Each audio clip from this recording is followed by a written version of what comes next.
PP. Oras! Eksakto en punto. 6:04. Balitang makatotohanan. Balitang maaasahan. ACS Balita. Walang makakaligtas. Walang makakalampas. Saan mang sulok ng kapuluan. Luzon, Visayas hanggang Kamindalawan. Basta't may balita. Ipagwagwagan ng sikat na tagapagbalita. ACS Balita. Kasama ang 2x2 tandem Anthony Taberna at Jerry Baja. ACS Balita. Ang programang ito ay hatid sa inyo ng ACS Manufacturing Corporation, ISO certified, maker of world-class quality Pride detergent. Araw po ngayon ng Thursday. Uy, Huwebes 13 pala ngayon. Oba, ano ba yun? Aba, ibig sabihin nun? Wala naman. Nataon lang ng Huwebes yung 13. November 13, 2025. Sa ulo ng ating ACS Balita. Dinorado Rice ng Pilipinas nanalo ng silver sa World's Best Rice Contest. LTO inalis ang mga multa sa renewal ng driver's license at traffic apprehension cases bunsod ng magkasunod na bagyong Tino at Uwan. Palitan ng piso kontra dolyar sumadsad sa panibagong all-time low na 59.17. Charter change, cha-cha, sa pamamagitan ng CONCON o Constitutional Convention, binuhay sa Kamara. Investigasyon ng ICI nakatutok sa 80 flood control projects na tinukoy ng Pangulong Marcos. At 2 parak, todas sa barilan sa loob ng police station sa lalawigan ng Abra. Magandang umaga, Luzon, Visayas at Mindanao. Good morning, Philippines. Hello, world. Kami po ang inyong mga tagapagbalita. Ito po si Jerry Baha. Ito po naman si Anthony Taberna. At ito ang ACS Balita. ACS Good News. maiba naman, good news naman. Ang aromatic rice variety ng Pilipinas, NSIC RC218, nakilala rin bilang mabango. At Yun pala ang ibang tawag doon, mabango. Mabango. At ibinebenta sa lokal na merkado bilang dinorado. Yun, mas kilala yun. Mas kilala. Dinorado. Ay nanalo ng Silver Award sa 2025 World's Best Rice Competition na ginanap sa Phnom Penh, Cambodia, na nagmarka ng significant improvement mula sa 2nd pwesto noong nakaraang taon. Naungusan po ng rice variety ng Pilipinas ang 30 iba pang entry. Aba? Konting yabang. Ayusin muli kung ba dyan para nakita. Parang tayo gumawa nito. Naungasan po ng rice variety ng Pilipinas ang 30 iba pa na entry mula sa mga pangunahing nagpo-produce ng bigas gaya ng Thailand, India at Australia. Oba.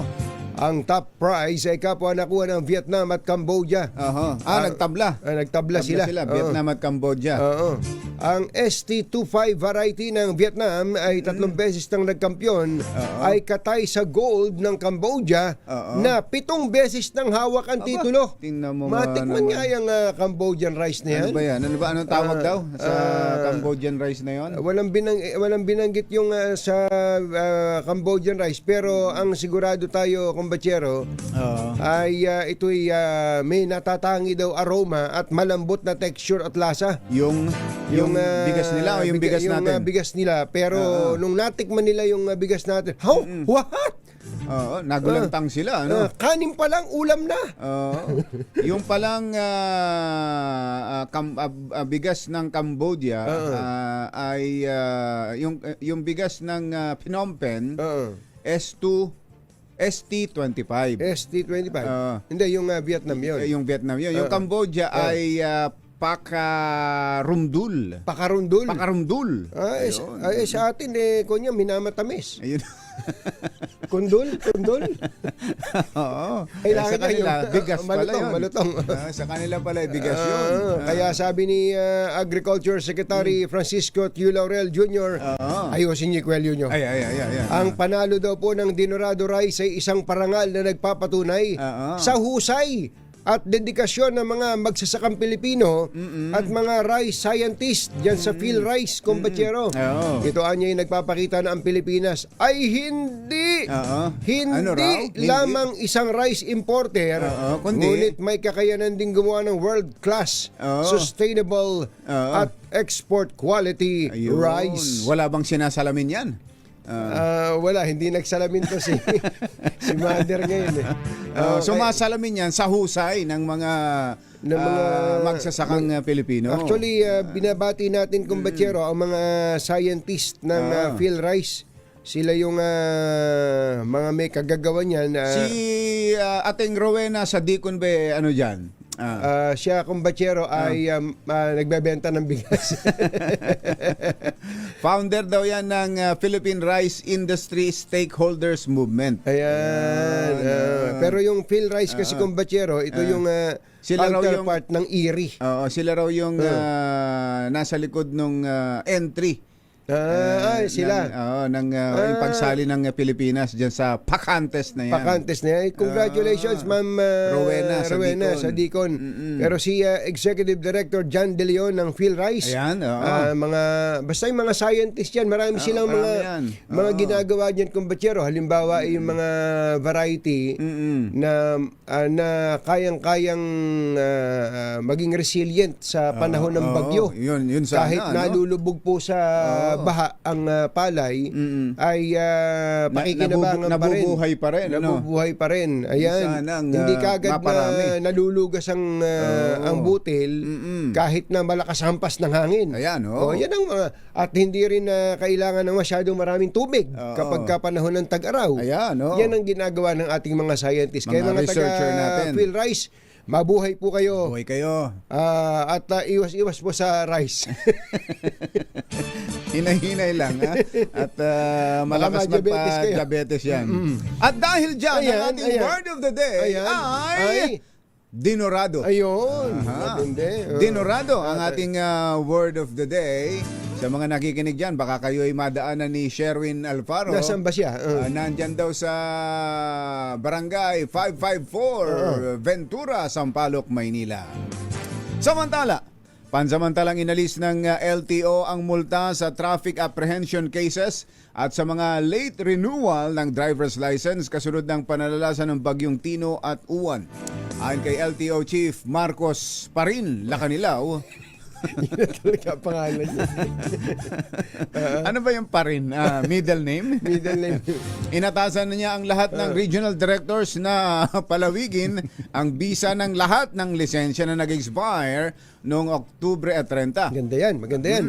Kaugnay nito, walang ipapataw na multa ang LTO sa mga magre-renew ng driver's license hanggang sa Nobyembre 28 bilang tulong sa mga motoristang tinamaan ng magkakasunod na kalamidad. Hindi rin papatawan ng 30 araw na accessory penalty na suspension ng mga apprehension cases mula October 28 hanggang November 12, kabilang na mga bigong makapagbayad o makapag-ayos ng traffic violation sa loob ng 15 araw mula sa petsa ng pag-issue ng Temporary Operators Permit. Good news yan, good news. At sa atin naman bad news. Ay, nako, bad news na. Sumadsad pa sa 59.17 ang palitan ng piso kontra dolyar nitong Miyerkules. Mas mahina ng 18.5 centavos kumpara sa 58.98 na naitala noong Martes. Sa datos ng Bangko Sentral ng Pilipinas, ito ang pinakamahinang performance ng piso sa kasaysayan. Matapos na lampasan ng dating all-time record low na 59.13 kada dolyar. Kabilang po sa mga tinutukoy na dahilan ng paghina ng piso ang epekto ng ingay sa politika sa bansa sa harap ng investigasyon sa flood control scandal. Inaasahan namang lalakas ang piso sa mga susunod na linggo dahil sa paggasto sa holiday season. Yun. Marami kayang nakikinabang na mga na mga pinadadala ng dollar ng mga kababayan natin dahil diyan. Malamang. Pagbaba ng Malamang. sila ang Sila ang nakikinabang, yung masaya, pamilya ng no? OFW. Oo. At saka yung mga exporters, kumbachero. Ayun, Kumikita ng husto yan. Oo. Yung mga importers, Yun ang medyo tatamaan. Yun ang sapul dyan. Yung may mga utang na Dollar. dollar denominated ang utang. Ayun, nako, yun ang tatamaan Yun dyan. ang tatamaan. Alas 6:15 ang ating oras. Maupay nga aga, mga kasangkayan, mga kabugtuhan, mata na mo, gising na. Binuhay sa Kamara ang panukala na magpapatawag na naman ng Constitutional Convention o CONCON para amyendahan ang konstitusyon. Sa inihaing House Bill 5870 ng mga miyembro ng National Unity Party, layunin daw po nitong amyendahan ng mga probisyon ng saligang batas na kulang, malabo o hindi napapanahon. Oras na may sa batas, magtatalaga ng 150 delegado sa May 11, 2026 mula sa 18 administrative region kasama ang Bangsamoro Autonomous Region. Hindi rin na magkakaroon ng appointive delegates upang maiwasan ng political influence. Kinakailangan ding independent mula sa political office at may 1-year ban ang isang delegado sa paghawak ng public post matapos ang adjournment ng convention. Alas 6:15 na ng umaga, naimbag gabigat kada kayo amin na po, agreeing kayon, gising na. 80 flood control projects ang tinututukan ngayon ng investigasyon ng Independent Commission for Infrastructure kaugnay ng issue ng ghost at substandard projects. Ayon kay ICI Special Advisor Rodolfo Azurin Jr., ang mga proyektong ito ay konektado sa 15 hanggang 18 kontratista na kasama sa listahan ng Pangulong Bongbong Marcos na nakakuha ng malaking bahagi ng lahat ng flood control funds. Sinabi ni Azurin na posibleng madagdagan ang naturang mga listahan dahil nakatakda na rin nilang inspeksyonin ang flood control work sa Central Cebu, kabilang ang Cebu City at Mandaue na matinding binaha sa kasagsagan ng bagyong Tino. 2 miyembro naman ng PNP Provincial Explosive and Canine Unit ng Abra Police ang nasawi matapos magbarilan sa loob mismo ng headquarters ng Bangged Police Station. Ano ba? Lumitaw sa investigasyon na nagsisipilyo ng IPEN. Itong si Police Staff Sergeant O'Neil Ryan Kalika nang dumating si Police Lieutenant Jamison Bulataw, OIC at team leader ng naturang unit sa Abra at bigla na lamang itong binaril ng 4 na beses sa dibdib. Matapos bumagsak ang duguang si Staff Sergeant Kalika, sinunod namang binaril ni Lieutenant Bulataw si Police Staff Sergeant Edwin Bandok. Ngunit hindi ito tinamaan kaya nakabunot ng baril at gumanti ng putok at tinamaan din naman sa dibdib ang suspect. Imagine ko yung eksena. Oo, puro sila pulis, ano? Lumitaw sa paunang investigasyon ng pulisya na nagalit itong si Lieutenant Bulataw Dahil? kay Sargento Staff Sergeant Kalika sa hinalang ito. Ano? Ito ang nagsumbong sa Police Regional Office na nag-report siya sa trabaho ng laseng. Nako. Ayun. Nagchuchu si Sarento. Oo, ikinutsu siya. Ayon kay Brigadier General Randolph Tuanyo, spokesman ng PNP, may insidente na nagresponde itong si Lieutenant Bulataw sa isang tawag at nagpapatrolya habang nasa impluensya ng alak. Kaya ito pinatawag at sinabon ng kanyang opisyal sa Police Regional Office. Alas 6:18 na ng umaga, susunod! Tito Boy! Naku, totoo ba ito? Yuel, totoo ba ito? Meron daw isang opisyal ng DPWH sa Sorsogon. Oo, na Ang kinitil ang sariling buhay. nag-suicide. Oo, dahil sa may sobrang confirmation na ba yan? sobra daw stress. Oo nga eh. Kahapon pa kumakalat yan. May confirmation na ba yan? Alamin nga natin yan mamaya at iba pa sa pagbabalik ng ACS Balita. Achi, aya, Mr. Jalom Tang, Lakyam Chap Kauhun, 6:19 ng umaga. Number Number 1. Saan mang sulok ng kapuluan, ACS Balita! ACS Balita! Ang programang ito ay hatid sa inyo ng ACS Manufacturing Corporation, ISO Certified, maker ng world-class quality Pride Detergent. Hi! Maganda morning! Ano bang araw today, kumbachero? Today is Laundry Day, Pride Day. Yuhu! At pag Laundry Day, Pride Day, all you need is Pride Washing Machine Detergent. May triple stain away formula kaya tanggal ang makapit, madikit, malupit na dumit man siya kaya easy ang labada. Kaya pala mula noon hanggang ngayon, all you need is Pride. All you need is Pride. ACS. Kasama ang 2x2 Tandem Anthony Taberna at Jerry Baja. ACS Balita. Yoel, pakitawagan mo nga si Boy Gonzales. May narinig akong nag-report siya kanina tungkol dito sa babasahin namin eh. Pakitawagan mo lang uli. Kumakalat po ngayon sa social media ang balitang isang senior official ng DPWH sa Sorsogon, 1st District Engineering Office, ang winakasan ang kanyang sariling buhay. Sa harap ito ng nagpapatuloy na investigasyon sa maanumalyang flood control project sa bansa, kung saan nasasangkot ang ilang matataas na opisyal ng DPWH. Sa ulat ng batas sa PH, isang DPWH employee umano ang nag-share ng isang Facebook post kung saan kinilala ang biktima bilang chairman ng Bids and Awards Committee ng DPWH Sorsogon District Engineering Office. Sa kasalukuyan, wala pang inilalabas na kumpirmasyon at detalye ang DPWH Sorsogon kaugnay nito. Pero kanina po ay meron ng report ng ating RH29 Boy Gonzales na nagpapaabot na ng pakikiramay ang DPWH tungkol dito. Ito may statement pala. Oo. May pangalan ba? Ito, kausapin natin si RH29 na Boy Gonzales. Come in, Boy! Boy, ano pangalan? Ang pangalan ng engineer na Si Larry. Oo. Si Engineer Reyes. Ayan, Larry Reyes. Larry Reyes. Larry Reyes. Oo. Engineer Larry Reyes. Ano raw ba? May binanggit na ba ang DPWH kung ano yung cause of death? Wala pa. Ang ibinigay lamang nila na statement ay yung taos-pusong pakikidalamhati ng DPWH sa pagpanaw ni Engineer Larry Reyes, ang chairman ng Bids and Awards Committee ng Sorsogon First District Engineering Office.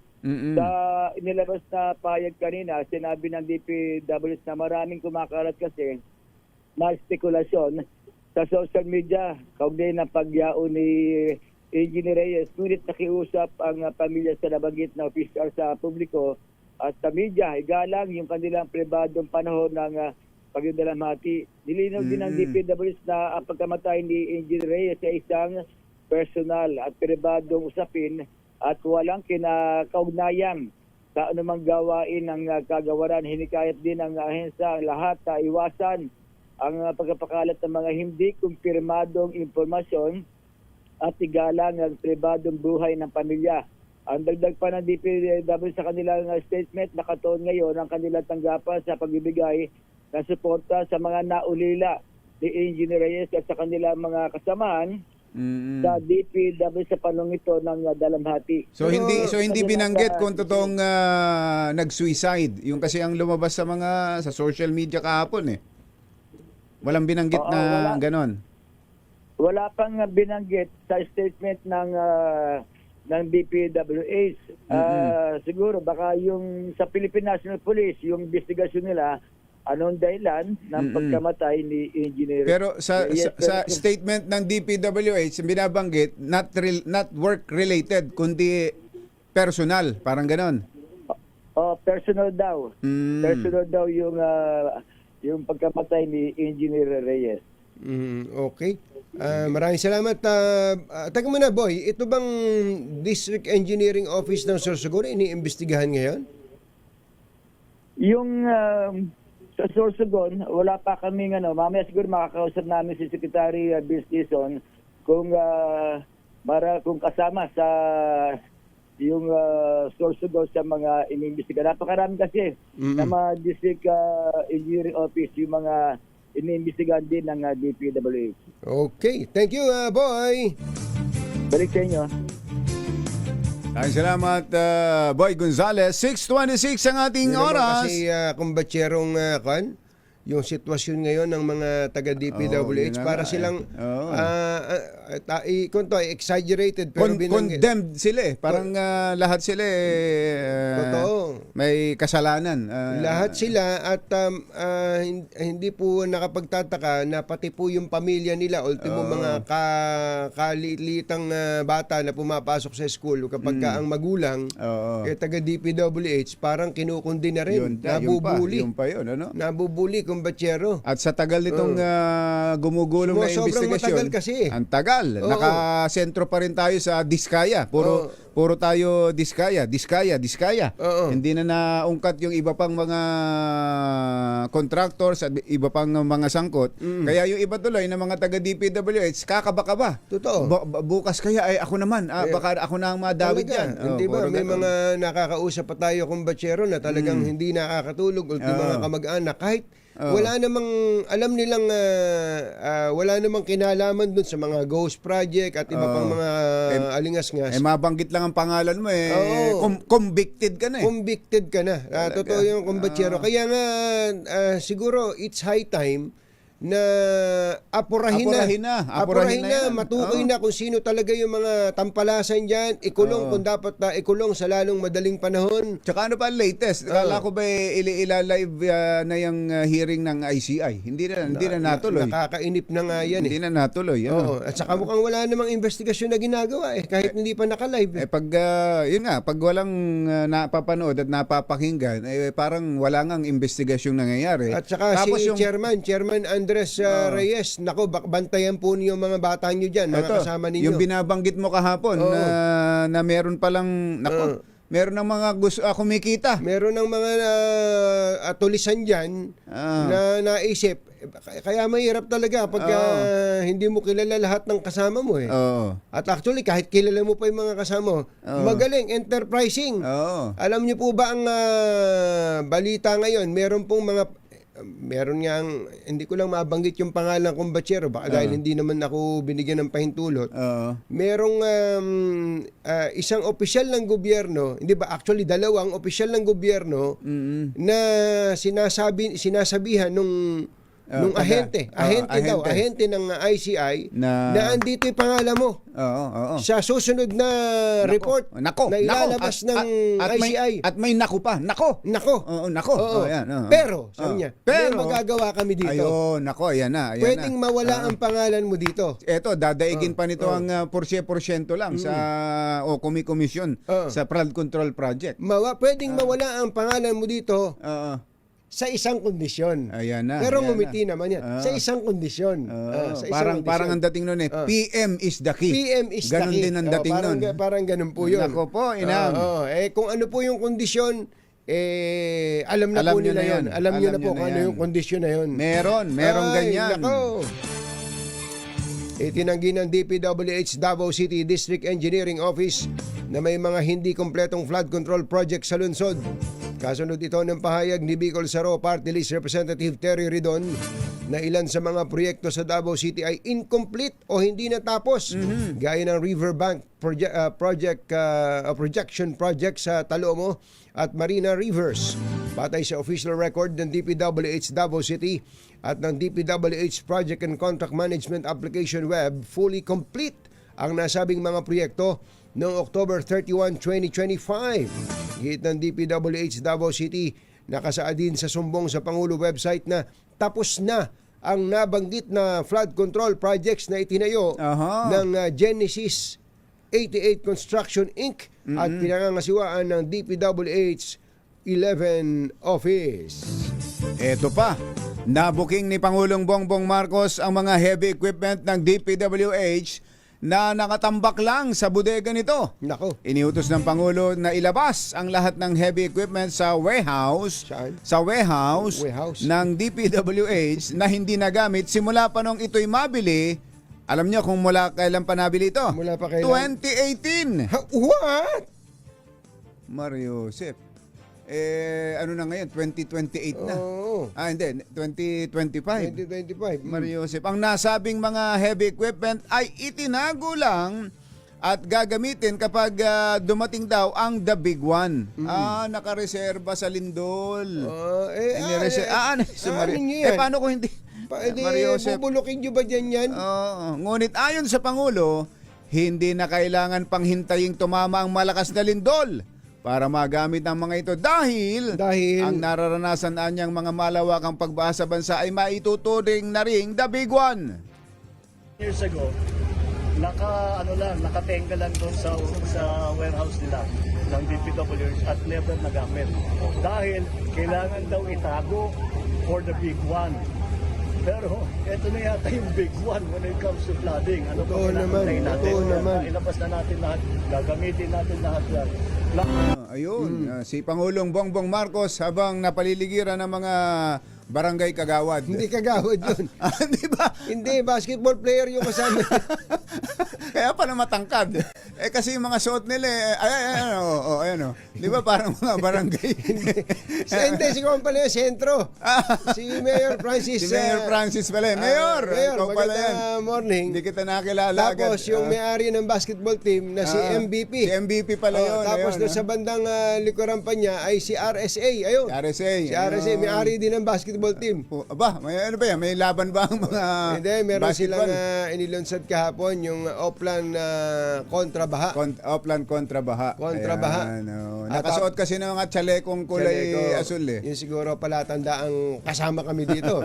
Kasama kami dito. Hindi, pero alam nyo, yung mga ganitong mga equipment na hindi ginagamit, maiinis ka eh. Totoo yan. Ano, maiinis ka? Yung bang... Tsaka sayang. Buti sana kung yung equipment na yan ay yung bang specific lang sa, halimbawa, pagka may lindol, saka mo lang siya pwedeng gamitin. Dito mo lang pwedeng gamitin. Ibig sabihin, yung kanyang specs para dun lang. Hindi Kung yan pwede namang gamitin sa dredging, di ba? at hindi ba nung pa namin sinasabi ni Kumbachero na sa lahat yan. ang sinasabi namin ni Kumbachero dito ang laking tipid sa gobyerno kung ang dredging activities ay gagawin na mismo ng gobyerno. Bumili ang gobyerno ng mga heavy equipment at gobyerno na rin ang maghukay. Hindi na ng mga ipakukontrata shielded. pa. Kasi kukuha ka na lang ng tao, Kumbachero. Mangungupahan ka na lang ng empleyado. Parang sa basura lang din Parang yan. sa basura. Oo. Dito lang sa City of Manila, ilang bilyon ang budget ng city government para lang hakutin ng basura. Apakalaki. Ang laki-laki, Kumbachero. Basura yan. Kaya mabalik ako dun sa dredging, Kumbachero. Hindi, kapag ka nga pribado pa gagawa ng dredging activities, hindi mo pa masusukat kung gaano kadami yung basura mas mahal na nakuha nila at saka magdedeklara ng marami yan. Halimbawa, ang nahakot nilang ang na-dredge po nila 1 kilo lang, ay dideklara na 1 tonelada. Totoo yan. Sisingilin sa inyo ngayon yun. Hindi naman makikita yun. Oo, pambihirang patis. Lalo pa kung hinukay yun at inilagay sa gilid. Nung umulan, bumaba rin. Bumalik ulit, anak ng bakang dalaga. Ay, nako. Eto pa. Ayan pa. Sasamahan na raw ng mga abogado at engineers ang team ng mga sundalo at polis na nag-iimbestiga sa flood control project. What? Eto na. Ba't nyo sasamahan ng engineer? Ba't nyo sasamahan ng engineer yan? Finally! Bakit nyo sasamahan ng engineer yung mga pulis? Hindi pwede yan. Pulis lang dapat. Dapat pulis lang ang nag-iimbestiga. Alam na ng pulis yan. Yung technical yan, alam na ng pulis yan. Huwag nyo samahan ng pulis. Ay nako, eto finally sa wakas. Layon daw po nitong lalo pang palakasin ang pwersang tumututok sa investigasyon sa mga maanumalyang proyekto ng pamahalaan. Ito nga ho yung sigaw ng mga taga DPWH diyan. Ang nangyari daw taga Xerox na lang sila ng mga papel na hinihingi ng mga investigador ng mga CIDG, NBI. May kopya. At ang gawin yung kopya niyan 45 pages. 45 copies. 45 copies ng bawat isang dokumento. Nagyayaya na raw yung official ng DPWH. Puntahan na natin kung ano yung mga proyekto na yan. Hindi kasama yan sa trabaho namin. Wala, titingnan lang namin document nyo. Ay, ayun, nako. Mali ito. Mali ang grammar nito.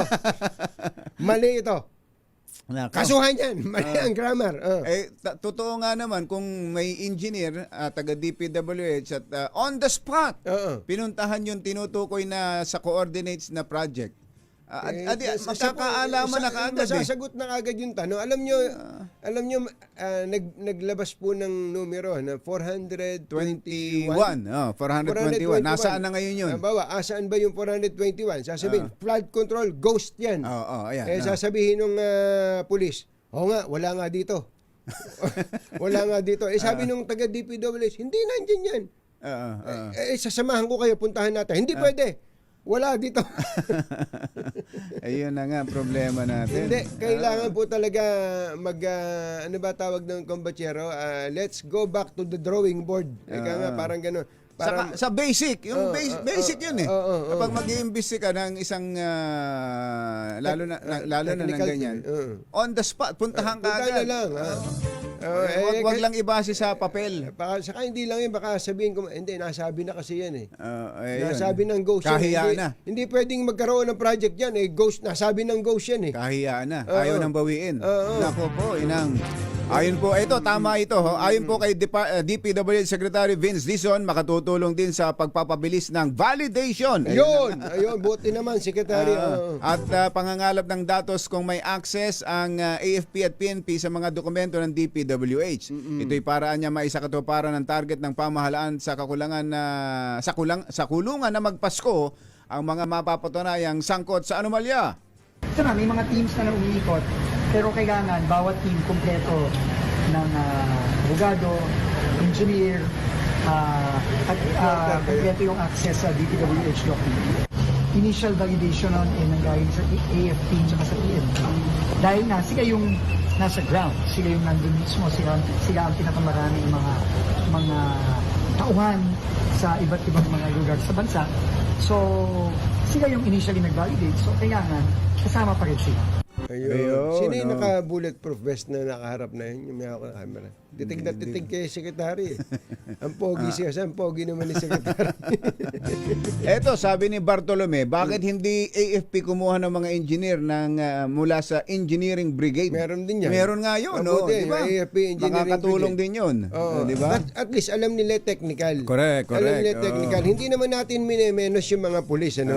At saka NBI. Pero dapat po, joint lagi. Joint Lagi. May yan kasama. para... Kahit na hindi taga DPWH, kahit ibang engineer ang kunin nyo, para nakakaintindi man lang doon sa tinitingnan po ninyo. Nagatid ng kabuuan ng ating ACS Balita. Ito po si Anthony Taberna. Ito po si Jerry Baha. Kasama ang 2x2 Tandem Anthony Taberna at Jerry Baja. ACS Balita. Oras po natin ating Emma Hoya, 6:39 ng umaga. Balitang makatotohanan, balitang maaasahan. ACS Balita. Ang programang ito ay hatid sa inyo ng ACS Manufacturing Corporation, ISO certified, maker ng world-class quality pride detergent. This time, malatay na komentaryo sa Himpapawid. 2x2. Walang takot sa paghimay sa masalimuot na isyu ng bayan. 2x2. Humahataw na mga balita at impormasyon. 2x2. Ating damhin, ating lasapin ang hagupit na 2x2.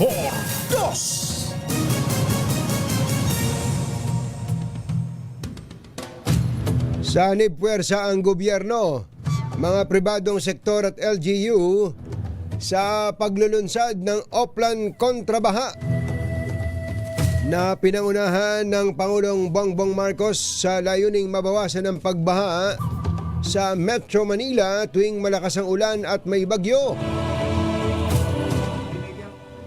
Binigyang din ng Pangulo na ang tagumpay ng programa ay nakasalalay sa pinagsamang pagsisikap ng national government, LGUs at pribadong sektor sa pangunan ni Ginoong Ramon Ang ng San Miguel Corporation at Manny Pangilinan.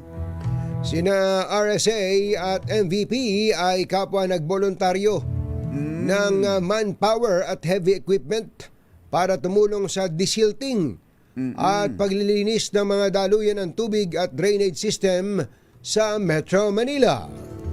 Ang Oplan Kontrabaha ay isang malawakang programa na ang layunin ay mabawasan ang pagbaha ng hanggang 60% sa pamamagitan ng tuloy-tuloy na dredging, desiltation at paglilinis ng mga naipong basura na pangunahing sanhi ng pagbaha.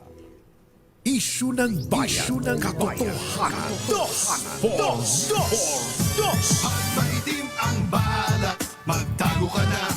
2x2, si Jerry at si Anthony. Narito na, 2x2, hahataw ng todo.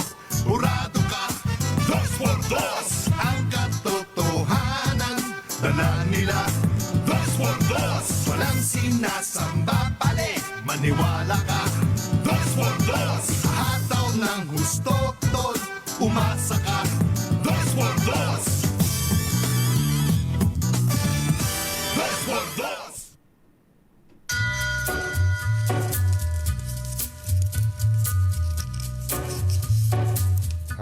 Hi. Maganda morning. Magandang umaga, bayan! Bayan! Ito po si Anthony Taberna. Ito po si Jerry Baha. Muli pong sumasa inyo ang 2x2 sa umagang ito ng Friday! Yahoo! Kumusta po kayo? Lalo na yung mga malapit sa mga daanan ng tubig.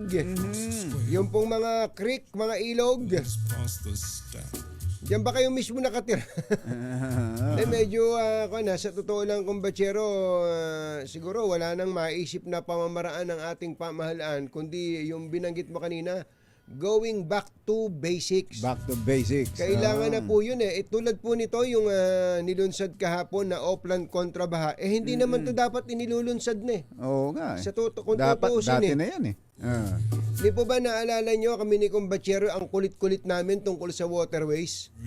Ang gusto nga namin ni Kumbachero hindi lang basta linisin yung mismong ilog o yung daanan ng tubig, kundi yung mga nakatuntong malapit doon, Yung mga structure nag-encroach. na nag-encroach, ultimo doon sa easement, Oo. Kumubabaw ay, sa mga waterways na yan. ay Tibagin. tibagin ng kahit gaano ka yaman pa may-ari niyan, pasiklaban ng gobyerno. Sa bagay, sabi nga, one at a time. Maganda po na nandito na po tayo ngayon sa ganitong klase ng kamalayan. Oo. Kayo po ba, ano pa ang mga naiisip nyo? Ito, magandang hakbang to, waterways, pero sabi dyan, 60% daw ng baha ay masosolusyonan. Malaki talaga may tutulong yan, lalo na kung puno na yung kumbaga mababaw na. Silted na. Yun talagang paraan. Kahit naman, basic naman sa bahay lang eh. Talaga? Sa isang kanal mo lang doon na maliit. Ba't ba maapaw to? Ito na pala, puro burak na pala ito. Burak, hukay mo ngayon yun. Ganun lang, kukuha ka lang ng malaki-laking kutsara, kung maliit lang yung kanal na tinitingnan mo, gaganon-ganon mo lang. Yan, ayos na. Basic, di ba? O kaya naman, lagyan mo ng, kung puro buhok yung ando doon, liquid sosa. O kaya may nabibiling alambring may pansundot na ganon, pag hila mong ganon, Ando na, sama-sama pa nga yan eh. Di ba parang... yung nakakabara, yun. Ano yung nakakabara na yun? Yun din. Pinalaki lang sa mga creek, mga at kanal, ilog. sa mga ilog. Tama ka, Kumbachero eh. Minsan kasi pagka iniisip mo yung mga ginagawa ng pamahalaan na ginagastosan pa ng ubod ng lalakit, napaka-komplikado. Napaka-komplikado pa. Pinahihirap eh. Hindi kaya nadaan sa kanilang kabataan ito. Wala kaya sariling imbornal to. Wala kaya sariling mga kanal to na nakikita sa paligid nila. Talaga. Mukhang Eto, ayan. Nilunsad na ho ng Pangulo yan. At yan siguro, naisip ng Pangulo, oo nga, ba't ba private sector ang ang nangunguna diyan. Itong mga nakakaraan, di ba? Ang nangunguna, sila ang RSA, di ba? Mahihiya ka ng konti eh. Maihiya ka talaga. Mahihiya di ka. ba? Yung binanggit natin kumbatsero na ilang bilyong piso na ang ginastos mula sa sariling pera ng San Miguel San Miguel Corporation. Group. Ninong RSA. Ninong. RSA. Hindi ba napakaganda nun? Sila mismong nagpapaluwal. Sabihin ng iba, hindi, baka may vested interest siya. Ano vested interest nung hinuhukay mo yung ilog? Wala naman siyang itatanong gawaan ng beer doon. Baka sabi, gagawin pang gin yung ilog niyan. Hindi. Yun ang anong tawag doon? Corporate social responsibility niya. Ayan, CRS. Nag-cover ka sa AFP, no? AFP yan. CRS. Sa AFP. Kami ni Kumbatsero, pareho kami nag-cover sa defense beat nito. Kaya natatandaan namin yung Civil Relations Service. ng AFP.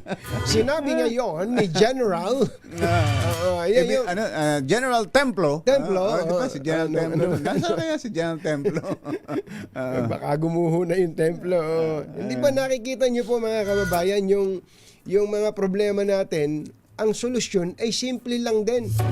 Kung nagagawa ni RSA na gumastos mga 2 bilyong piso na yata ginagastos ng San Miguel dyan eh. Kaya nga, sabi ni RSA, kikitain naman natin yan eh. Kikitain pa natin yan. Then nakagawa tayo ng maganda. Ang Ilog Pasig ngayon ay tinatanong ko nga sa nagpupunta lagi sa maamoy pa ba? Ang laki daw na ipinagbago na Ilog Pasig. Wala na, hindi na katulad dati. Na talagang para kang tumapat sa Poso Negro. At humahawa sa damit, yung amoy. Humahawa sa damit. Ngayon, hindi na. Wala na. Malaking bagay po yan. Yung Tolyahan River, Kumbatsero, RSA din po ang gumagawa po niyan. At sigurado kami ni Kumbatsero, kung may equipment, ang gobyerno, nauupan na lang ng tao. Sabi nga ni RSA ni Architect Jun Palafox, kung meron lang adapt a river o kaya adapt a creek ang bawat isang mayaman na kumpanya,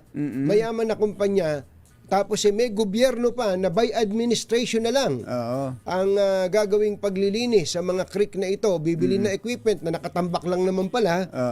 Gaano daw karami yung nakatambak na equipment? Binanggit ba? Hindi.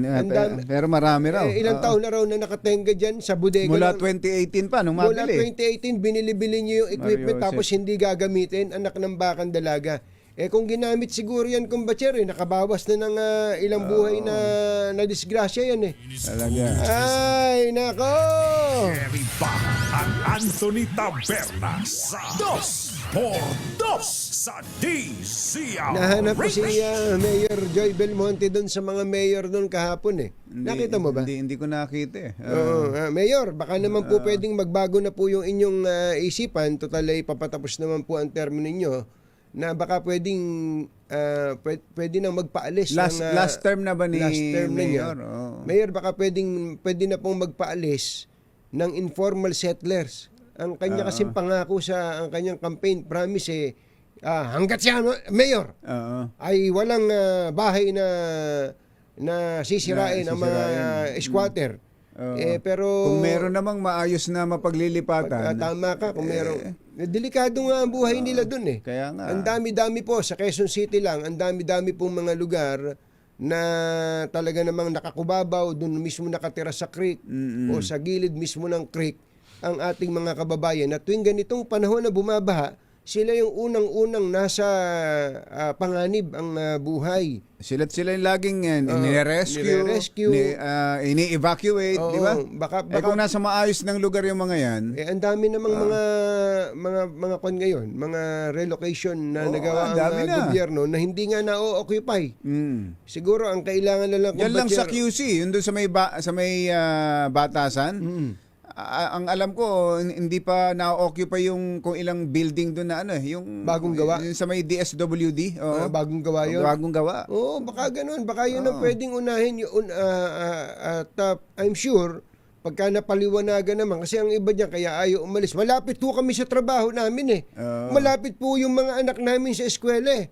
Sa 20 taon na po kami dito. Yun. Dito na po kami nagkapo. Oo. Ako nga po, dito na ipinanganak eh. Oo. Ano Oo. ba? Dito na nga po ako nagkaroon ng kaliskis. Teka, naging isda. Isda ba Naging yan? isda ka na ba? Dahil sa ilog na nakatira. Yung mga ganun po nga, palagay ko naman, pag napaliwanagan, kumbatsero, na dito sa lilipatan ninyo, meron din namang eskwelahan. Oo. At yung job opportunities. Tsaka hindi naman kalayuan eh. QC pa rin eh. QC pa rin naman. Baka naman pwede. Baka pwede sapagkat sila po na nasa danger zone ang hindi natin magugustuhan na inaanod. At ang kanilang mga anak at mga kamag-anak at mga mismong ari-arian nila ay inaanod ng baha.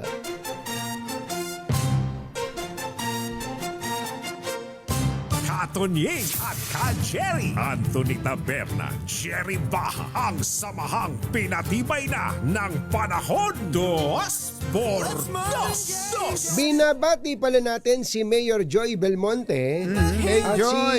si City Treasurer Ed Villanueva. Ay, Tres Ed. Tres Ed. Long time no see Oo, Tres Ed.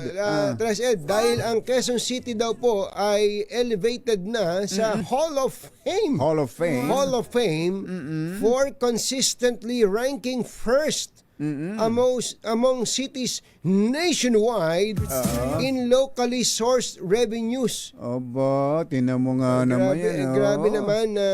Congratulations, grabe naman. Mayor Joy Ang galing and daw ng kanilang, Tres Ed Villanueva. Ang galing daw ng fiscal management ng Quezon City. Oo. At saka Magaling ng mangolekta, magaling pang mag-manage ng pera. Nabanggit mo yung pangungulekta. Ang laki na ng itinalon ng koleksyon ng Quezon City government sa mga nakalipas sa taon. Mula lang nitong term ni Mayor Joy. Ang laki na itinaas ng koleksyon ng QC.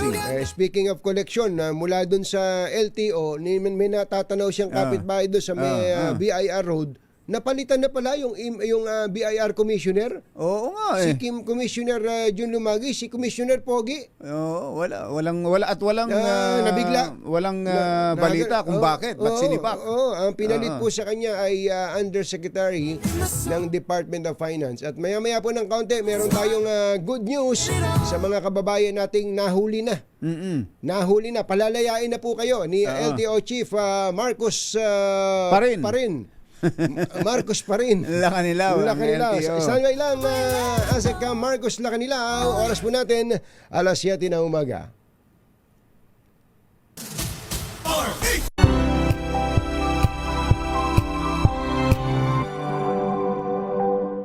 We've got you covered.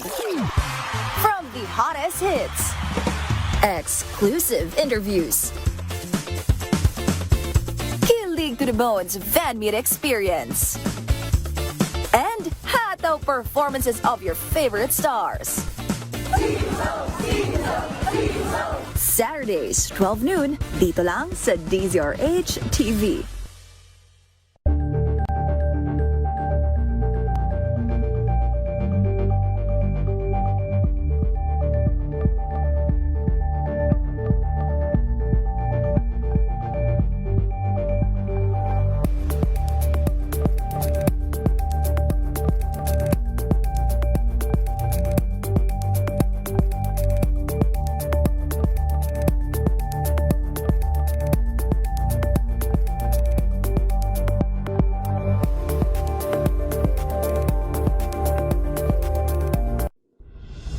Tuloy-tuloy ang pagtulong. Tuloy-tuloy ang pagsesir.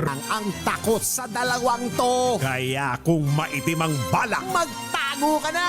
Anthony Taberna, Jerry Baha. 2 por 2. 2 por 2. 7:01 na umaga. Linawin lang natin kay LTO Chief Asek Marcos Lacanilao ang tungkol sa ano yung binasa mo kanina, kumbatsero, na hindi na pagmumultahin yung mga magre-renew ng driver's license at yung mga nahuli dahil sa bagyo. Oo, dahil sa yung mga hindi nakapagbayad kaagad ng multa ay wala nang dagdag. Wala nang dagdag na babayaran. multa. Sige nga. Asek Marcos pa rin, Lacanilao. Asek Marcos, magandang morning. Magandang morning. Si Katonying po at saka si Jerry. Good morning po, Sir Katunying, Ka Jerry. Magandang umaga po sa lahat Umaga ng po. mga nanonood at nakikinig sa inyong programa. Opo, pakiklaro nga po ninyo, yung pong mga may huli na hindi nakapagtubos lang ng kanilang mga lisensya ng may bagyo, Opo. ay hindi na pagmumultahin, pakiulit po yun. Klaro. Opo, Katunying, yun pong mga lugar na tinamaan po ng bagyong nung Uwan at saka yung isa yung tumama sa Cebu. Si Tino. Tino, opo. Lahat po nung magre-renew, kasi di ho ba, nung simula nag-start yan October 28, lahat po na magre-renew ng license na nag-lapse, mawawala po yung kanilang mga charges. Extended po yan hanggang katapusan ng November. So, kung nakalampas po kayo at kayo magre-renew, wala kayong babayaran na charges. At yun naman po na may mga huli ng October 28, kasi normally kailangan ho nilang bayaran yan within 15 days. So, extended po sila hanggang katapusan ng November yung kanilang validity. So, para lang po may pagkakataon sila na unahin muna nila yung kanilang pamilya at bahay para maisaayos. Isasabay ko na rin ho yung sa sasakyan. Pati sa registration ng sasakyan, opo? Opo, kasi di po ba yung October 10, yun yung yung huling buwan, which is October, ng kadalasan sa registration, marami po tayong mga kababayan na nag-renew ng license, ng registration. Yung mga lumampas doon, kasi nga tinamaan po sila ng bagyo, i-waive ko muna po yung kanilang mga penalties hanggang katapusan ng November para may pagkakataon po silang may ayos mo ng kanilang mga tahanan. Pwede po bang nationwide na ito? Ang total naman ay may state of national calamity naman tayo para hindi na mamimili ng region? Iayusin ko po today, Ka Jerry, kasi Katunying, para po makatulong kami. Kasi isang programa ng ating Pangulo na makatulong nga sa mga tao lalo na tinamaan ng bagyo. So, ayusin ko po within the day. Para hindi na iniisip na, dito sa region namin, hindi pala kasama. Para Opo. Total October, November lang naman. Lang po tayo. Opo, kahit ito lang naman, kasi ito namang mga kababayan natin talaga naman pong na perwisyo ng matindi. Kaya kahit pa paano po makatulong tayo, maganda po yung inyong question na ibuong Pilipinas na ayusin ko po within the day. Malaking bagay po 'yan kasi yung iba nakalubog na nga sa baha, iniisip na nako kailangan ko pala mag-renew ng lisensya, birthday ko. Kaya kailangan ko pala mag-renew ng rehistro. Huli pala ako. Nahuli pala. Kumbaga, mababawasan ang kanilang mga stress sa panahon na to, Ase. Opo, gagawin ko po 'yan. Within the day maglalabas po ako ng abiso at saka memo. Opo. Okay, doon nga pala Asek sa yung 'di ba may patakaran na kayo ngayon na kailangan ay maipa-change ownership kaagad yung biniling segunda manong sasakyan. Meron ho bang takdang panahon 'yon kung kailan dapat na maipalipat kaagad sa bagong bumili? Actually, nagkaroon ho dati yung mga nauna sa akin sa LTO na gusto nga ho na ma-implement na yung na kaagad na ganyan na transfer. Ang nagiging problema lang po kasi yung confirmation, yung tagal ng confirmation. So sa amin po, kinausap ko na rin ho ang Highway Patrol kung ano ba yung pinakamabilis na maibigay nila na transfer. Kasi ang target ko ho dito, yung transfer of ownership within 4 to 5 days Kasi ako nga po, yung isang sasakyan ko, 5 buwan na, hindi pa ko natapos ang transfer. Sabihin sa kanila, LTO chief ako Yun nga kasi lalo pa yung hassle na nakabili ka nga ng segunda mano sasakyan, tapos dadalhin mo sa krame o kung saan mo dadalhin para lang stencil. Hindi ba pwedeng picturean lang yon o alam ba ako meron akong nabili sa sasakyan, magaling ka sa carbon, i-stencil pipicturean mo rin at isesend nila as record. Hindi pa pwede yun, yung ganung sistema, Asek? Sa highway patrol po kasi, kailangan po physically talagang macro etching yan, lalo na po yung mga transfer ng second-hand vehicles. Yun ang problema Yun natin. Ito po, pero mabilis lang naman po yan. Ang sinabi naman nila sa akin, may pagkakataon na kaya nilang ilabas within 2 to 3 days. So sa amin naman part sa 2 to LTO, 3 days pa. yung pagko-confirm, kaya kinausap ko po lahat ng mga regional directors natin na magkaroon sila ng mabilisan na aksyon kasi minsan dun ho ang bagal ho tinitingnan yung manual procedure na yun ho yung nagpapabagal. So bibigyan po muna namin ng pagkakataon yung mga kababayan natin kasi noon binigla po nila tapos biglang mag-i-impose ng napakataas na fee. Hindi po ganun ang layunin po natin. Hindi yung pahirap tayo sa tao Kumbaga sabi nga po ng ating Pangulong Bongbong Marcos, tulungan ng tao, wag pahirapan. Mabutit nilinaw nyo yun dahil ang alam ng iba talagang ini-implement na yung 20 days na kailangan upon sale ipa-change ownership kaagad. Meron kami sasakyan ni Kumbatsero 20 years na hindi pa ako na ililipat Opo. Pero alam nyo, ang nakikita ko po, baka lang pwede nyo po i-consider, Asek, total naman, ang parang backlog, ang bottleneck ay doon sa highway patrol. Sa Baka pwedeng macro etching Baka pwedeng si etching etchos na lang. Baka pwedeng Asek, magkaroon ba ng opisina kung saan may opisina ang LTO, magkaroon na rin ng isang CB din yung highway patrol. Para bang pag kami ilalakarin, kailangan ng para one-stop shop. Baka pwedeng may mga lugar naman na hindi na kailangan pumunta sa Camp Crame o regional office ng PNP. Sige po, kakausapin ko po si Director Hansel Marantan. Kaibigan naman po natin siya. Maayos yung kausap yan. Maayos yung kausap yung tao yan. Very supportive po siya. Saka may bakal po sa hita yan. Kaya very supportive naman siya. So tingnan po namin yung legalidad kung paano po namin mas mapadali yung buhay ng mga kababayan natin pagdating sa mga clearances. Isipin niyo po, Asek, itong pinag-uusapan natin, kung may 2 to 3 days ka sa highway patrol, magiging 1 oras na lang. Andun na lang. Tapos nandun din yung LTO, mabibigyan ka ng clearance same day. Pambihira. Pakapi-kapi ka pa ron. Palagay ko, pwede ba yung Marcos Lacanilaw na yun, maging LTO chief kayo hanggang kami nabubuhay? Diba? Yun naman.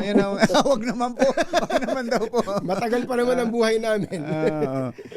Yun ang kailangan din kasi kapag naayos na natin Asek yung sistema diyan sa change ownership na yan at i-require ng lahat na kung sino yung sino yung talagang may-ari sa kanya na nakapangalan, yung sistema natin sa NCAP, yung no contact apprehension policy, mas mai-implement natin ang gusto.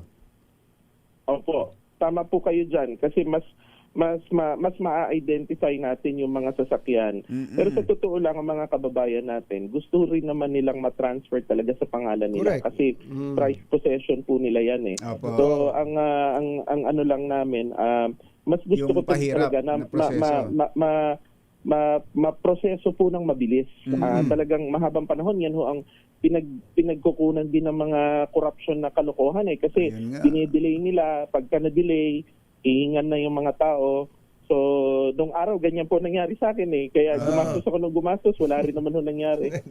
So, open ho kayo doon sa suggestion na igagawa natin na isang maikling maliit na CB.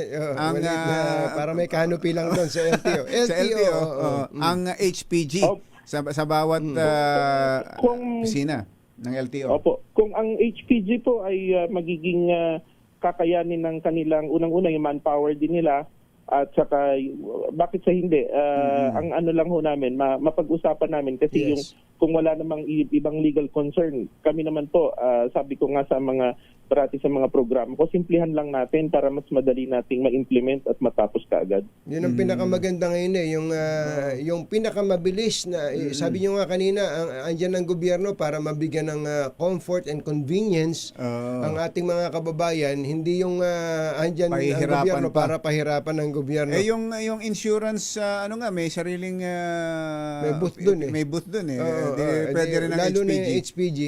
Opo. Speaking of insurance, Asek, kailan po ba ma-implement yung validation ng CTPL na isang napakagandang anti-corruption effort na in line dun sa inyo pong pagsisikap na matapos na yung mga kulokoy dyan sa LTO? Sa totoo lang katingin, yung validation na yan, gusto na namin ma-implement kaagad-agad. Kasi unang-una, mawawala po yung mga corruption na kalokohan na konektado sa mga insurance. Kawawa kasi mga kababayan natin So, napakagandang programa na ma-implement po kaagad. Kaya po sa ngayon, pinatututukan ko po yan na ma-implement na kaagad. May mga kailangan lang tapusin, kausapin, pero hopefully, ma-report ko po sa inyo ngayong November, December, matapos po namin yan. Yes, sir. Asek, salamat po sa inyo at thank you for being proactive. Yung pong presence nyo lagi sa kalsada. Pag nakikita pala sa kalsada, kayo nang huhuli, di ba? Kayo mismo nang huhuli. Opo. Kasi yung mga enforcer po natin, minsan may mga hindi sila kabisado, especially yung mga coaching pangarera, hindi nila kabisadong hulihin. Kaya dahan-dahan ko sinimulan para po ma-educate sila. O kaya baka naiilang dahil baka kay congressman yan. Di ba? Opo. Hindi nila alam karerista dito. At saka kaya lang baka mahulin yung mga public utility vehicles diyan ang sakay si Secretary Banoy Lopez. Naka-jeep. Nagko-commute lang din yun. Asek, kayo ba nasubukan niyo na bang mag-commute? Sa totoo lang, hindi pa po, pero by next week, Monday or Tuesday, sisimulan ko na po. Although ginagawa ko po yun nung araw pa ako. Iba na ngayon. Pero madali naman po. Sige, namimiss ko rin naman magbiyahe. Ayun. Naalala ko nga ang minimum sa jeep nun, 350 lang Kaya, tagal na nun. Tagal na nun. Kami, inabot namin ni Kumbachero, 4 na Salamat to, Asek Marcos Lacanilao na LTO. Magandang umaga po. Thank you po. Magandang umaga po. Ang ating LTO Chief.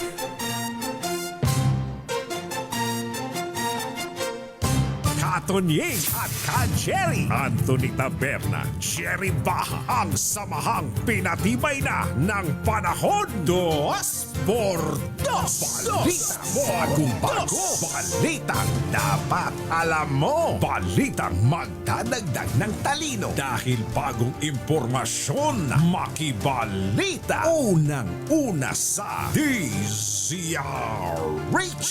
Pangunahing balita. Kasama ang 2x2 tandem nina Anthony Taberna at Jerry Baha.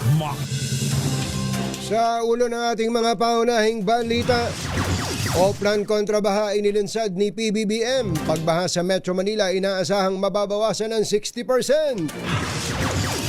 DPWH nilinaw na walang kinalaman sa kontrobersyal na flood control scandal ang kaso ng pagkamatay ng isang opisyal sa Sorsogon. 4 pang maanumalyang flood control project sa Bulacan natuklasan ng COA. Finance Undersecretary Charlito Mendoza itinilaga bilang bagong BIR Commissioner. Bagong silang na sanggol iniwan sa ilalim ng tulay ng Candelaria, Quezon. At volleyball player ng Alas, Pilipinas, patay ng salpukin ng bus ang kanyang motorsiklo sa Negros Occidental. Magandang umaga, Luzon, Visayas at Mindanao. Good morning, Philippines. Hello, world. Kami po ang inyong mga tagapagbalita. Ito po si Jerry Baha. Ito po naman si Anthony Taberna. At ito ang... Pangunahing balita.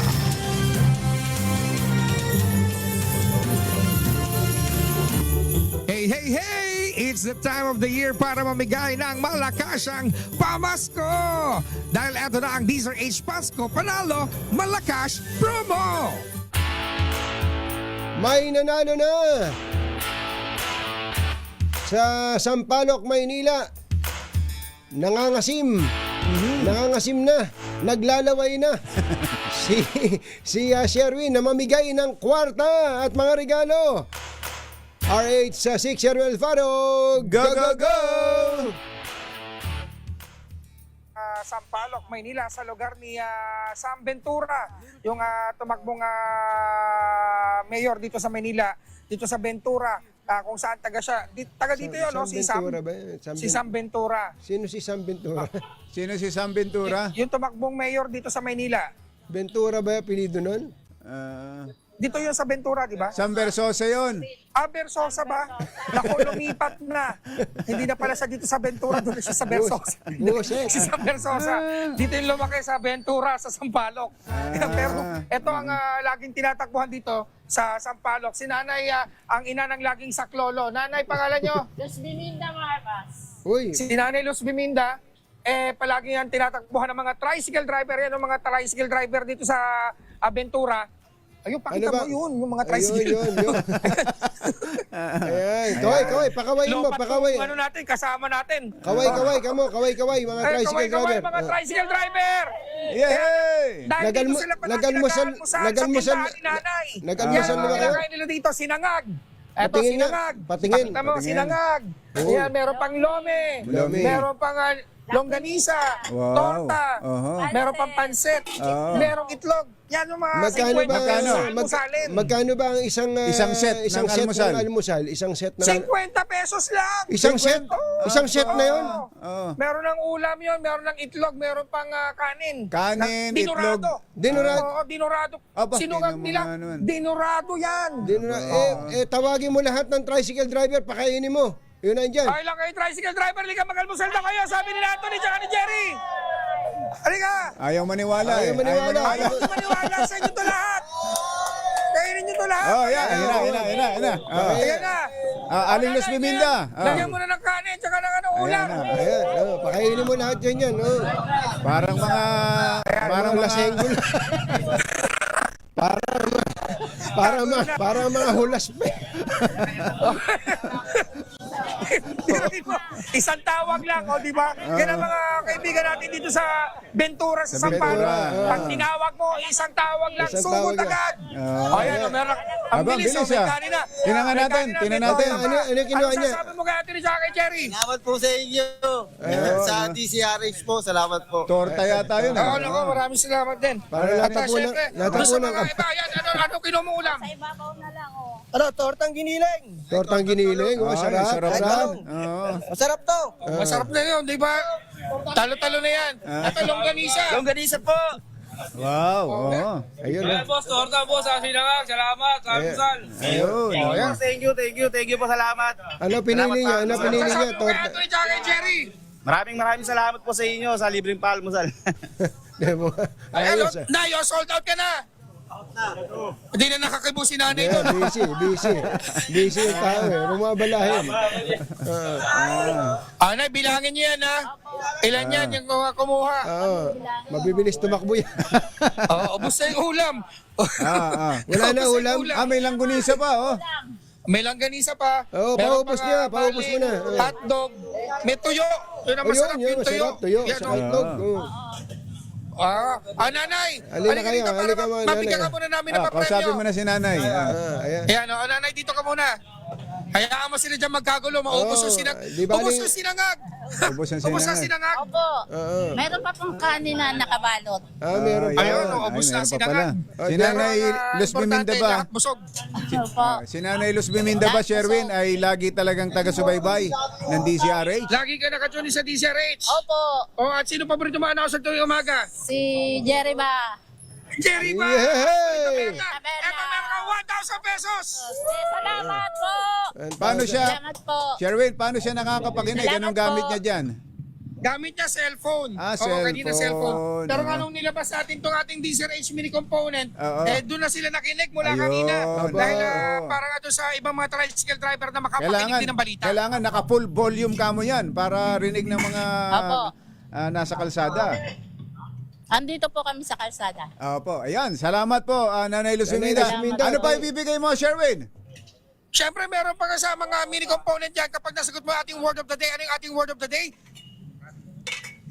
Dinorado po. Ayun na, Natutula lang si nanay. Naubos yung ubos kanin na niya kasi yung dinorado. Sabi niya siguro, Masarap kasi. hindi, mahirap Ayun, kasi hati yung isip simot, niya. Simot yung dinoradong Nako. sinangag. Hindi, Sherwin. Hindi hati kasi isip ni Nanay Luz Biminda kasi hindi na niya nabilang kung ilan yung mga kumain. Ilan yung kumain ay? Ilang bang tricycle? Isa, dalawa, tatlo, Ayan. 4, 5, Ayan. Ayos na, ayos na. 7, 8, Ayan. Yung kasama ba niya na yan, yung kasama niya, yung anak ko po Anak yan. niya. Panganay. Ayan ang anak niya na masipag na nagluluto. nabilang ba lahat? Nabilang mo ba, be? Opo, Ilan? Tawa na lang ang sagot. Ayos. Lugi tayo. Pati pansit eh. Pati pansit, ubos. Ubos. O, paano? Uwi na kayo, nanay. O, magluluto. Wala na mamaya. Ay, may tanghalian pa. May Opo. tanghalian Mabuti pa. na lang talaga, agahan lang ang sinagot natin kasi pag tanghalian pa, mas mahal. Paubos mo, may natitira pang hotdog yata doon, no? Oo, meron pang maling, may hotdog, meron pang ham. Oo. Yan. Eh, Magkano lang yan, nanay? Bigyan mo pa ng 1,000 si nanay. Additional 1,000 pesos! Para sa mga binili nila kinain. Opo. Salamat po. Maraming salamat, nanay. Parang di ko kayo masaya. Salamat po. Nataranta si nanay.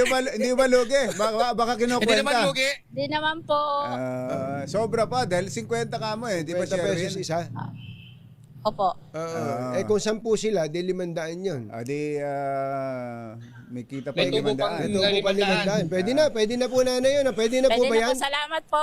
Salamat po. Salamat po sa Ayos inyo. na, pwede na. Basta wag niyo lilipat yung radyo niyo ha. Pagka nilipat niyo, babawiin namin yan. Biro lang ba? Nakatutok din sa T-Series. Meron yan na, yan o, nakalagay na Ah, marker. nakalagay na pala. Marker na. May marker na kung nasaan yung stasyon. Kaya pag hinanap nila, madali lang makikita dahil naka-mark na kung asaan yung DZRH. At syempre Ayos. meron kayo DZRH t-shirt at DZRH Noche Buena basket. Salamat po. Ayan, kaya naman sa mga nais manalo ng 1,000 pesos, lagi tumutok sa DZRH. Baka kayo nasusunod dating winner sa DZRH Pasko Panalo Promo Arch number 6. Sherwin Bata Alfaro DZRH. Una sa Pilipinas, una sa Pilipino. Sabi nito si Kuya Eric Di Binagracia, ay nako, ang sarap daw ng pakiramdam na makita yung mga tricycle driver totoo na yan. busog. Nakadali ng 50. Nakalibre. Mga nangunguna at mga bagong balita sa DZR. Sarap pa naman ang almusal pag libre. Talaga. Di ba, mother? Di ba, mother? Sarap na almusal pag Pag libre. libre. Oo, sarap niyan. Di ba, Le? Huwag kang mawawalan ng pag-asa. Malapit na, December 12. Libre almusal natin. Oras po natin, Achi, ahya, Mr. Peter Ko, Mr. Jalamtang. Uy, si Attorney Winston Gafford pala ay nakikinig sa atin. Attorney Winston Gafford. Attorney Winston. Magandang morning. At kay Mayor Raycat, magandang Mayor morning. Raycat, ang nagbe-birthday pala ngayon, kumbatsero, sabi ni mate Andy De Los Reyes, ay si General Gilor. Aba, ngayon. Eleazar. Oh. Happy birthday. Dating Chief PNP, Gilor Eleazar. Happy birthday. General Guillermo Eleazar. Binabati ka ng PMA Hinirang Class of 1987. Ayan, congratulations and happy birthday, General Gilor Eleazar. Wala ba tayo dyan? Oras po natin, Chityam Yaplak, 7:26 ng umaga. This time check is mga nangunguna at mga bagong balita sa DZR. Reach! Pangunahing balita. Chityam Pwa, alas 7:30 na umaga. Tuloy ang mga balita. Patay ang isang rising volleyball player sa salpukan ng motorsiklo at bus sa Cadiz City, Negros Occidental 2 araw matapos ang kanyang ika-21 kaarawan. Kinilala ng pulisya ang biktima na si Ike Andrew Barilea ng Alas Pilipinas Volleyball Team. Sa ulat, minamaneho ni Barilea ang kanyang motorsiklo at sumenyas nakakaliwasan na nang masalpok ng isang Ceres liner bus. Sa lakas ng impact ay natumba ang biktima at nagtamo ng injuries, dahilan para agad itong isugod sa ospital, ngunit kalaunay nasawi rin. Sa isang Facebook post, nagpaabot naman ng pakikiramay ang Alas Pilipinas na nagluluksa rin dahil sa pagkamatay ng isa sa kanilang mga kasamahan. Nasagip na mga otoridad ng isang bagong silang na sanggol na iniwan lang sa ilalim ng tulay sa Bypass Road, Barangay Bukal, Candelaria, Quezon. Ayon sa pulisya, ipinagbigay alam lang ng isang concerned citizen ang kanyang nakita at nang kanilang puntahan ang baby ay hindi pa nagugupit ang pusod ng kanilang ma-rescue kasama ng ang mga responder ng Municipal Disaster Office. Patuloy naman na iniimbestigahan kung sino ang walang pusong ina na nag-iwan sa sanggol sa ilalim ng tulay. Sino nagsabi nung walang puso yung ina na yan? Si Kises. Si Kises, oh. Nilinaw ng Department of Public Works and Highways o DPWH na walang kinalaman sa anumang isyong kinakaharap ngayon ng ahensya ang pagpanaw ng isa sa kanilang kawani na si Engineer Larry Reyes. Sa inilabas na pahayag na ahensya, nagpaabot ito ng pakikiramay sa pamilya ni Reyes, kalakip ng panawagan ng pamilya nito sa publiko na igalang ang kanilang privacy habang sila ay nagdadalamhati. Hinimok din ito ang publiko at ang media na huwag magpakalat ng mga hindi beripikadong impormasyon kaugnay sa pagpanaw ni Reyes. Una nang kumalat sa social media ang balitang isang senior official ng DPWH Sorsogon 1st District Engineering Office ang winakasan umano ang kanyang sariling buhay dahil sa flood control scandal. 4 pang flood control project sa Bulacan na nagkakahalaga ng mahigit 344 million pesos ang pinuna ng Commission on Audit dahil sa manoy systemic irregularities. Sa ulat ng COA Fraud Audit Office, lumabas na ang mga proyekto ay pinagawa sa 4 ni pribadong kontratista sa ilalim ng DPWH Bulacan First Engineering Office. Natuklasan ng mga auditor ang dayaan, falsification at kawalan ng mga dokumentong dapat sanay nagpapatunay sa mga proyekto.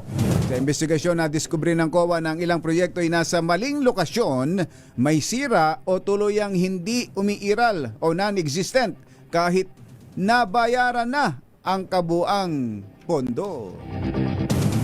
Hindi ng issue ng corruption talaga, kumbachero. No? Halimbawa sa Ukraine, sa Ukraine po mga kababayan, may dalawang top Ukrainian ministers doon ang sinibak dahil sa corruption scandal. Nasa gera pa sila? Nasa gera po sila, tuloy-tuloy ang katiwalian. Mario Joseph. Kumbaga hindi po nag-iisa ang ating bansa sa problema sa katiwalian. Pero malala din naman sa kanila, no? Habang nagpuputukan, ay nako. Sabi siguro ng mga taga-Ukraine, kayo rin naman habang nililindol, binabaha kayo, binabagyo kayo. Kinukurap pa rin nyo. Kinukurap pa rin. Tama. Diba? It's a tie, sabi siguro. Kumpiyansa si Pangulong Bongbong Marcos na malaki ang mababawa sa pagbaha sa Metro Manila at iba pang urban area sa bansa sa pamamagitan ng Oplan kontrabaha na kanyang inilunsad kahapon. Ayon kay PBBM, tinatayang 60% ang mababawa sa pagbaha kapag nalinis at nahukay na ang lahat ng mga estero at kanal, idagdag pa ang pagsasaayos ng pumping stations. Batayan niya sa pag-aaral, isa sa mga paunahing dahilan ng pagbaha ay sobrang babaw ng spillways, kaya kailangan hukayin ang mga ito ng may lalim na 10 talampakan. Mga 3 meters, kumbachero. Giit ng Pangulo, magpapatuloy ang operasyon hanggang sa unang bahagi ng Hunyo at maging regular na aktibidad na rin ito ng pamahalaan sa mga susunod na taon. This is a long-term solution and it is something that has been proposed for a very long time but somehow has never been implemented, and we are doing that now. And so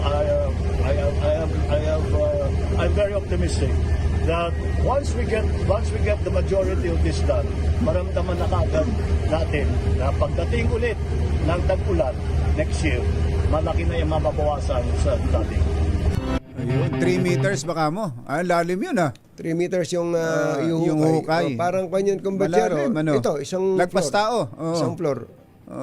Parang isang pinto. Isang pinto, Isang ano? pinto, Malalim na nga, malaking tulong na nga yan. Malaking tulong talaga. Kung halos makakalakad ka na sa ilog ngayon, dahil sa dami ng silt, kumbachero. Correct. Dahil sa dami ng basura.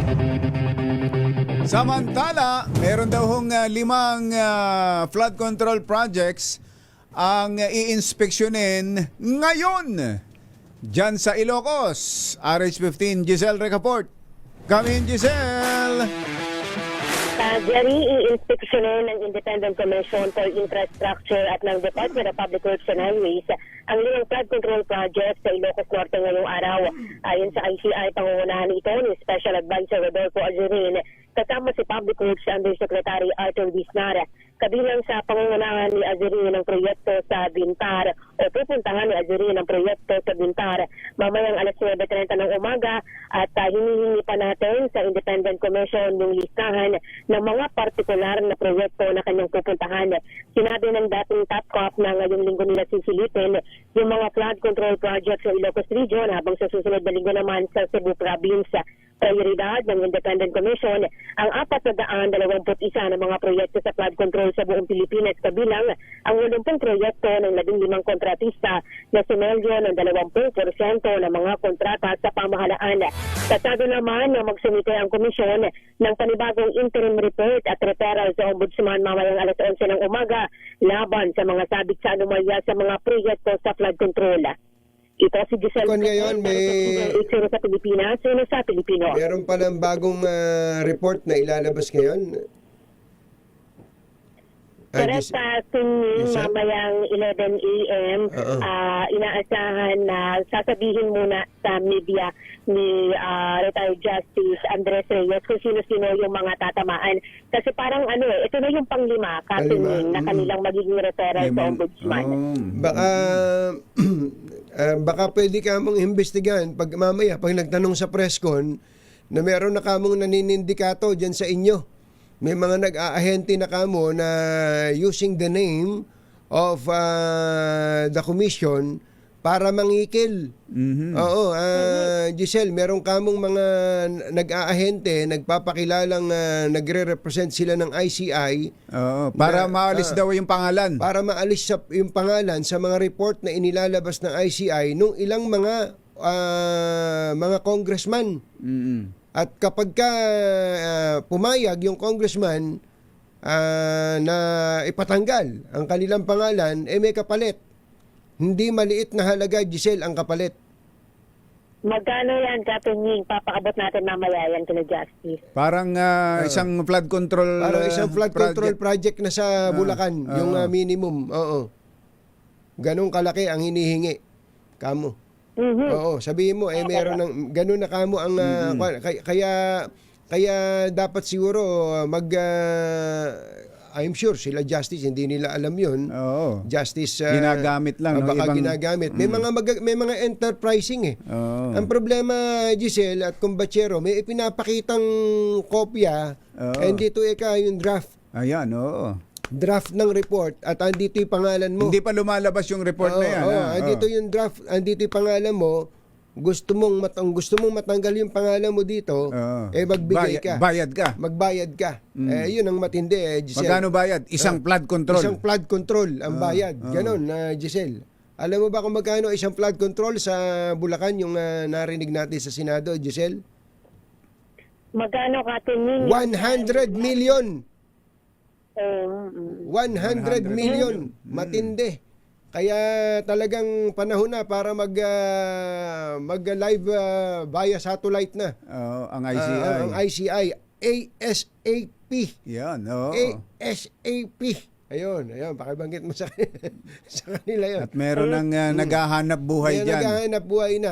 Again, with the indulgence of the Honorable Justice Andres Reyes at si Secretary Babe Season sa si attorney. Ano pangalan nung accountant, Giselle? Si Ma'am Yung pangatlo, yung commissioner? Si Ma'am Rosana Fajardo. Rosana Fajardo. oo. Kami naniniwala ni Kumbachero na wala silang kinalaman dito. Meron lang enterprising Oo. na mga malulokong nandidiyan. Ginagamit sila dyan. Ginagamit sila dyan. Mag-ingat-ingat ka mo siya. At sana maimbestigahan din yan, Giselle.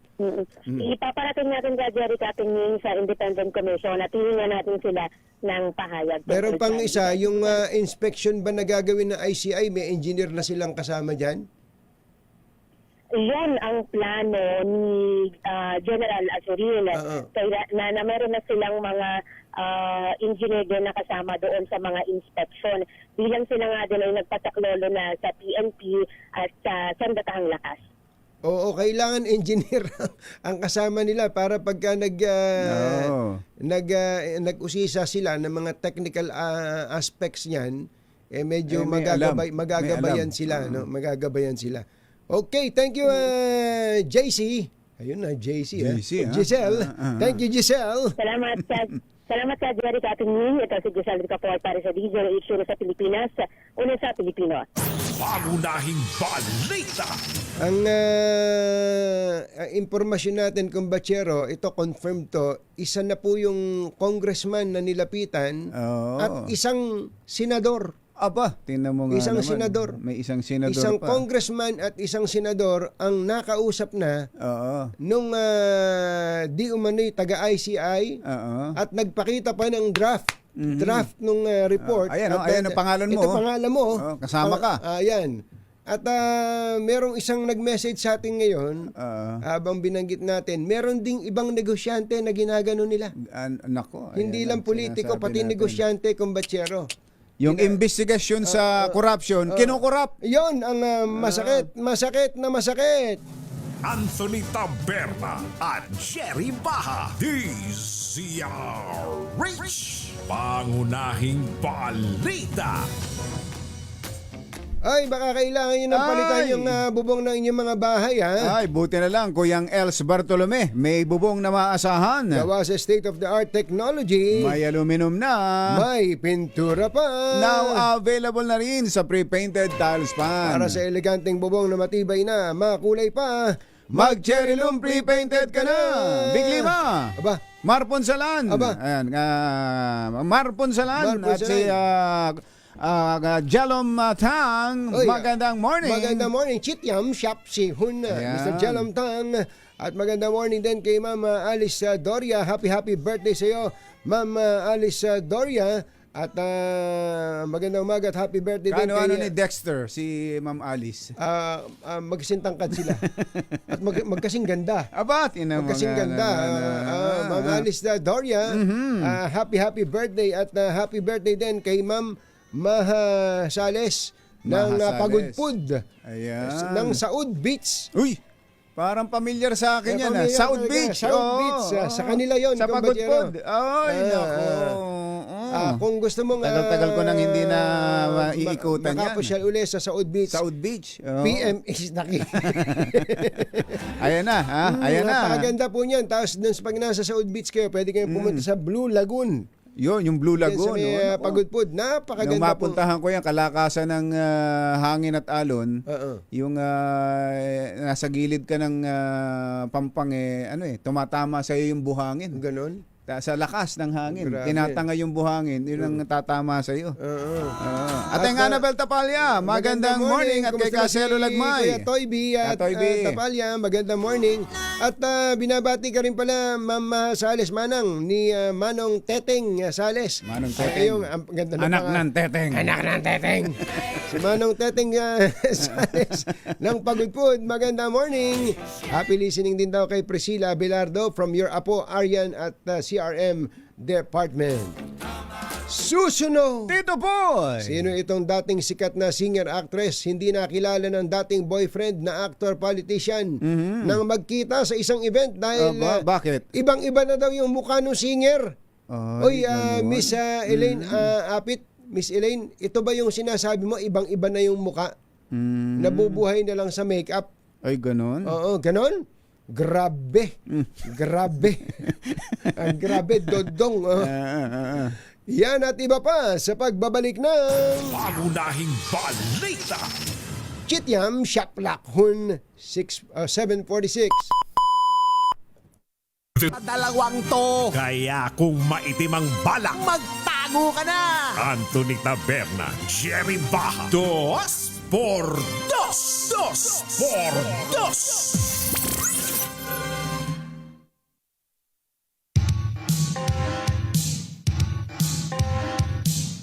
Alas 7:55 na ng umaga. So ito po yung latest Ang bago pong BIR Commissioner ngayon ay sino, Kumachero? Ano, Alan? Ano ang pangalan Charlene. to? Finance Undersecretary, dating Finance Undersecretary Charlito Mendoza. Charlito Mendoza. Yan po ay kinonfirma na, may confirmation na mula kay Communications Secretary Dave Gomez. Ayan, siya po ay ipinalit kay BIR Commissioner Romeo Lumagi Jr. Effective immediately to, no? Kahapon lumabas yung appointment papers na kinumpirma po ng Malacanang. Walang explanation, wala hong detalye kung bakit pinalitan o bakit tinanggal si Commissioner Lumagi, pero ang binabanggit lang nagsumiti kasi ng courtesy resignation noong 6 months ago. 6 months ago. Ngayon lang tinanggap. Ngayon lang tinanggap. Pero balita natin ay yung position na tangan-tangan ni ngayon ay Commissioner Mendoza sa Department of Finance. Yun naman yung inaalok kay Lumagi, kay Attorney Lumagi, pero according to our sources ay hindi niya ito tinanggap. Ayun. Ganon. Hindi niya ito tinanggap. Sabi nga nung isang kausap natin kumbachero kagabi, mas mataas pa nga kasi yung DOF, yung BIR Commissioner kaysa sa Finance Secretary. Parang nga namang demotion. Demotion kung gagawin. Magandang pakinggan, Undersecretary, pero iba yung may sarili kang kaharian Di ba? Yung ikaw ay yung Commissioner ng BIR. Pero siguro ito magandang pagkakataon din para sa bagong Commissioner ng Bureau of Internal Revenue na busisiin yung mabuti yung mga inilalabas na letter of authority, yung mga LOA. Isa pa yan, ano? Ito po ipinanghahambalo sa mga negosyante ngayon. Umiiyak po ang mga negosyante dahil sa okay lang sana kung yung assessment kumbachero ay reasonable at talagang ayon sa batas. Hindi, ang ginagawa I-assess ka ng hanggang langit Ayun. I-assess ka ng hanggang langit tapos ikaw ay para ikaw ay makipag-settle, compromise. Halimbawa ang assessment mo 86 million. 86 million. Tapos darating ang huling tawaran ay 10 million, kumbachero. At ang pareresibuhan lang ay 2 milyon. Mario Josep, talagang ganun Oo, talagang yan ay matagal nang nangyayari na hindi natitigil. Para to kumbatserong nangyari sa flood control Yung flood control controversy po, halimbawa yung nalalaman natin ng mga SOP, sabi lang natin, ang tanong pa nga sa atin lagi ng mga tao, bakit tayo yung pangalanan? Yung mga congressman na yan na namingi ng SOP. Sapagkat wala pong gustong magsalita. Wala pong gustong magsalita dyan. Hanggang sa ngayon, nalaman natin, hindi lang pala 10%, hindi lang pala 15%, hindi lang pala 30%, kundi wala na talagang project. 100% na. 100% na po ang nakulda doon sa allocated funds sa isang proyekto. Ganon din po sa LOA. Nagsimula lang din sa konti-konting porsyento. Pakonti-konti hanggang sa mabalitaan na, hindi, wala namang kasing negosyante na magsalita Wala namang... Kaya nga diba, hamon natin noon, kung may magsasalita at may ituturong may negosyante magsasalita, bigyan siya ng 10 years na exemption sa pagbabayad ng buwis. Wala namang gustong kumagat doon sa hamon natin na yun Talaga, wala kasi nga sinong negosyante? Sinong negosyante ang kakanta? Suicide yun. Suicide talaga. Ngayon po, total fresh start sa BIR Commissioner Charlito Mendoza. Yan ang Commissioner Charlito hamon Mendoza. sa kanya. Baka ito na rin ang pwede mong gawin. maglinis kayo ng inyong bakuran. Masamang tao lang ang takot sa dalawang to. Kaya kung maitim ang balak, magtago ka na. Anthony Taberna, Jerry Baja. 2 por 2. 2 por 2. Congratulations pala sa JC Cares Foundation. Ito yung kina Mr. Jonathan So at kay Kuya Carl Makadandang, yung JC Premier Kumbachero, JC Cares JC Foundation. Cares. At nagpapasalamat tayo sa kanilang grupo dahil sa kanilang pagtulong sa mga nasalanta ng kalamidad. Dahil daw po sa ito, yung pinakahuli kong batyero, yung biktima ni Uwan, ay nagkaroon sila ng pamamahagi ng tulong sa nasa 3,000 pamilya diyan po sa Navotas Convention Center. Marami din kasi nabiktima ng pagbaha dyan, kumbatsero sa Navotas. Thank you, Sir Jonathan So at Sir Carlito Makadandang sa inyong kabaitan. Sana'y dumami po ang lahi ninyo. Okay, this one's for Gabby. Nabalitaan nyo na po ba ang ang latest? Yung pong sinabi ni Senator Amy Marcos na ang testigo daw po na lumilingon sa pangalang Sergeant Gutesa, Si Orly Gutesa, ay magre-recant. Magre-recant. Atras na daw po sa kanyang mga naunang testimonya, aligasyon ng pagbubuhat ng mga basura. Tagal na yun na nakalagay sa Rimowa. Tagal na nating binabanggit yan. Na, ba? Tuloy na ba? Na magre-recant? Ito mismo nanggaling kay Senator Amy. But of Senator course, Amy this remains to be seen sa araw po ng Biyernes. Bukas na pala yun. Bukas, yung November 14. Yung Biyernes kasi minsan tinatawag ding araw ng bukas. Araw ng bukas. Sa pagpapatuloy po ng Blue Ribbon Committee hearing. Ayan, may panonoorin na naman tayo. At kung totoo nga na aatras, ito pong si Orly Gutesa sa lahat ng kanyang mga pinagsasabi, ano ang epekto nun? Ano ang epekto nun sa isinasagawang investigasyon, sa taong nagdala sa kanya doon, sa mga taong ipinagtuturo niya doon? Sabi nga ang pagkakamali sa isa, pagkakamali na sa lahat. Talaga yun, totoo yan. Maganda natin yan, maganda na tayo. Doktora Jessica D. Nako, kailangan malinaw ang mata natin. Maganda ba yung salamin ko, Doktora Jessica D? Maganda ba? Ito ba suot ko, Doktora? Maganda ba? Ayos ba? Ayos.